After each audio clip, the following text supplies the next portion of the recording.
Hi Lisa, thank you so much for being with us today. How do you discern between resistance to things that make you uncomfortable but are good for you, healthy pain, let's say, versus resistance to things that make you uncomfortable because they actually aren't right for you? I don't know how to listen to myself often, and I can get caught in painful doubt and ambivalence. How do I trust myself, basically? How can I know when it's my ego resisting healthy discomfort, and when it's wisdom or my inner child or my gut telling me something is not right for me? Thank you times infinity, Lisa. This is my biggest challenge in terms of the obsessive thinking happening. Yes.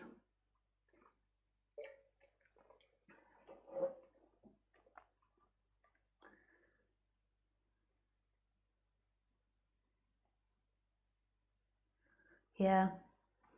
I think it's something that you just have to learn about more and more. I don't think there's a fixed solution to that. I think it's putting attention into your body and examining how things make you feel.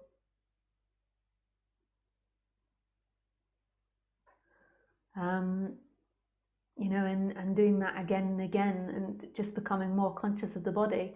And then also knowing that you make mistakes. Sometimes you do things that are bad for you. All of us do. Put me near chocolate. It was so funny the other night.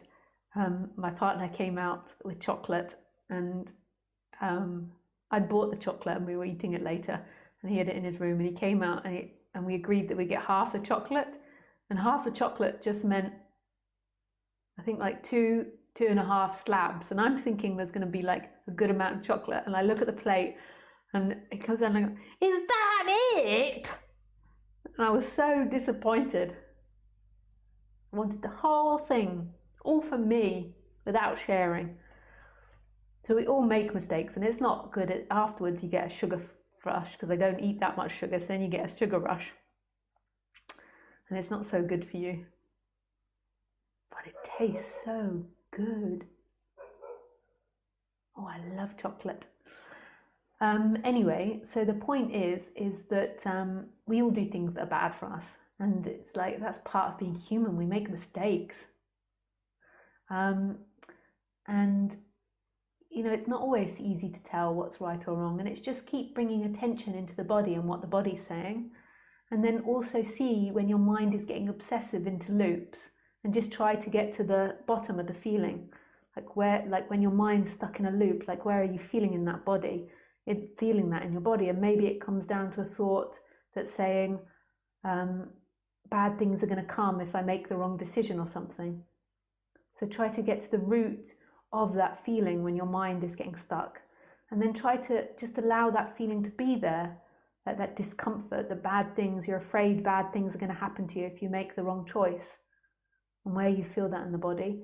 And then also that when the mind's going off on its tangent, just keep coming back, and then recognizing that feeling's there, and then keep coming back to this moment. And the whole time while you're doing that practice, know that it's not a personal practice. There is no personal practice. There's nobody that can do personal practice. That it's a description of something that can happen. So I'm giving you information about a way of programming yourself, and then that body can follow through on that, but it's not your choice. Choice is an illusion. It's something that's happening in that moment. You're getting the impulse to do something different. So it's getting to the root of the feeling when obsessive thinking is happening, allowing that feeling to be there, feel it in your body. And if you can't do that, just keep attempting and just put it in your consciousness that that's something you're wanting to do. And then through time, that will begin to arise. And then notice when you're obsessively thinking, know that you're not going to find the solution in the obsessive thinking, and keep coming back to this moment. The obsessive thinking just leads to more and more and more and more. Keeps thinking, I'm going to work it out soon. I'm going to work out what it is I truly want. Blah, blah, blah, blah.